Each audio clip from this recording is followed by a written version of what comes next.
Assalaamu calaykum. Kusoo dhawaada kanaalka daruuraha. Kadib markii ay isbuucii hore heshiis wada gaareen Israa'iil iyo Imaaraadka Carabta oo isku afgartay in dib loo soo celiyo xiriirkii labada dhinac, ayaa waxaa heshiiskaa la mid ah oo xiisadda lagu qaboojinayo wada saxiixday Baxrayn iyo Israa'iil, iyadoo heshiisyadan la isugu soo dhaweynayo Carabta iyo Israa'iil ay ka shaqaynayso dowladda Mareykanka. Waxaana macluumaadka ilaa iyo haatan la helayo ay sheegayaan in dowlado kale oo Carbeed ay iyaguna diyaar u yihiin in heshiis nabadeed ay la gaaraan Yuhuudda. Intaan gudagelin warbixintan, fadlan haddii aadan horay like u saarin boggeena Facebook, waxaan kaa codsanaynaa inaad haatan saarto, siina sheergarayso muuqaalkan. Sidoo kale waxaad nagala socon kartaa barteena youtube.com/daruuraha.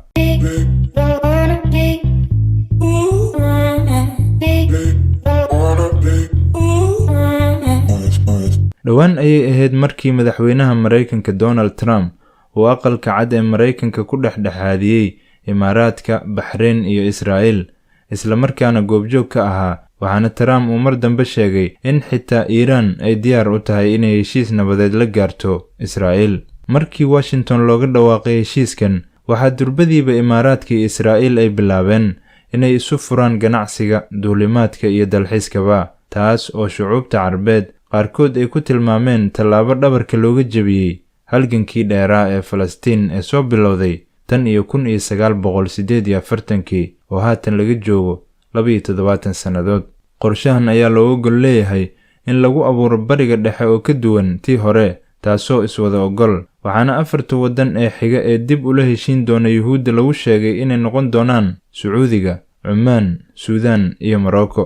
Suudaan oo sanadkii hore xilka ka dejisay Cumar al-Bashir oo dalkaasi xukumayay 30 sannadood, ayaa waxaa weli haysata xaalad bani'aadannimo oo u baahan gurmad kadib markii uu dhowaan webiga Niil ku fatahay deegaano badan oo dalkaasi ka mid ah oo ay ugu weyn tahay caasimadda Khartoum. Mareykanka ayaa si cad u sheegay in Suudaan ay gacan siin doonaan dibna ugu soo celin doonaan saaxadda caalamka haddii ay aqbalaan inay dib u soo celiyaan xiriirkii ay Yuhuudda la lahaayeen, kaas oo Mareykanku uu shuruud uga dhigay wax walba oo uu u qaban lahaa Suudaan. Xukuumadda Suudaan ee uu hogaamiyo Ra'iisul Wasaare Cabdalla Xamdook ayaa horay u caddaysay inay qaadi doonto tallaabo walba oo dhibaatada ka saari karta Suudaan oo haatan aan waqti badan ku lumin karin siyaasado isdiidan, una baahan garab istaagga dowladaha caalamka.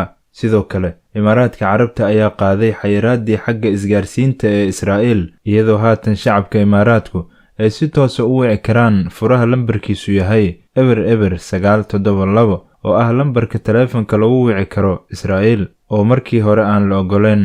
Waxaana tallaabadaasi soo dhaweeyey madaxda labada dhinac. Inkastoo Israa'iil ay aad ugu faraxsan tahay inay dib ula heshiiso dowladaha Carbeed, ayaa haddana waxa ay Yuhuuddu sheegeen in dib u soo celinta calaaqaadkan Carbeed aysan macnaheedu ahayn inay ka baxayaan dhulal ay horay uga qabsadeen waddamada Carbeed. Imaaraadka Carabta iyo Baxrayn ayaa noqday dowladihii 3aad iyo 4aad ee heshiis nabadeed la gaara Israa'iil marka laga reebo Masar oo Yuhuudda la heshiisay sanadkii 1979 iyo Urdun oo iyadana 1994 dib u soo ceshatay xiriirkeedii Israa'iil. Waxaa xusid mudan in madaxa golaha militariga waddanka Suudaan Cabdulcasiis Burhaan uu weli ku sugan yahay waddanka Imaaraadka Carabta, halkaas oo uu kulamo kula leeyahay madax sarsare oo waddamada Mareykanka iyo Imaaraadka ah, iyadoo sababaha ugu weyn ee uu Cabdulcasiis Burhaan ula kulmayo Mareykankana ay tahay sidii Suudaan looga saari lahaa liiska dowladaha taageera argagixisada,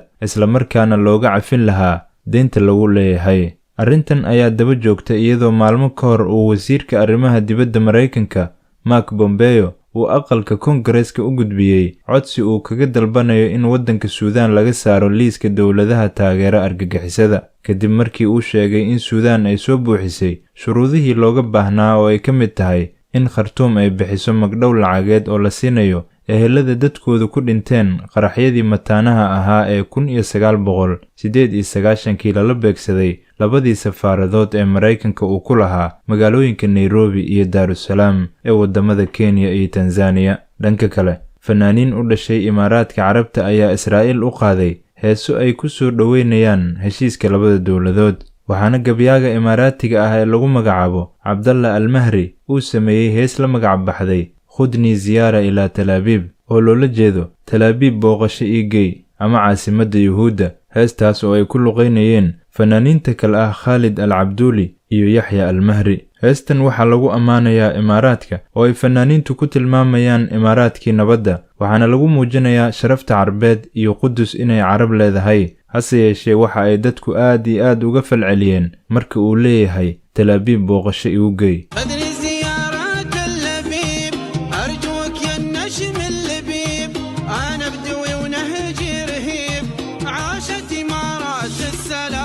sidoo kale waxaa jirta hees ay isla soo qaadeen laba fanaan oo ka soo kala jeeda isutagga Imaaraadka Carabta iyo Israa'iil, kuwaas oo kala ah Yaasir Xabiib oo UAE ah iyo Shahrazad Shadi oo ah fanaanad reer Israa'iil ah. heestaas waxaa sameeyey abwaanada kala ah Axmed bin Idriis iyo ninka Israa'iiliga ah ee Roni Someg, waxaana magaceeda la yiraahdaa heesta Carabi Cibri oo ah luqadaha Imaaraadka iyo Yuhuudda.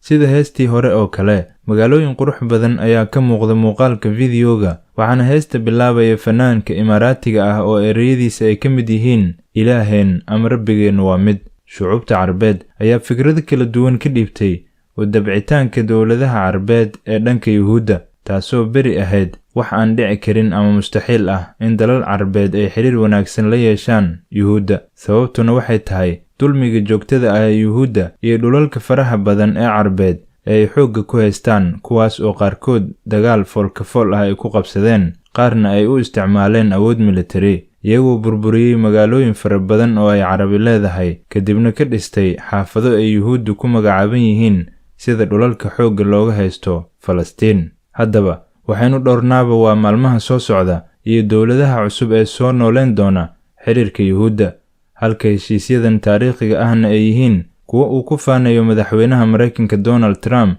isla markaana u adeegsan doono ololihiisa doorashada si uu mar labaad ugu guuleysto tartanka madaxtinimada Mareykanka ee loo ballansan yahay bisha November ee sanadkan. daruuraha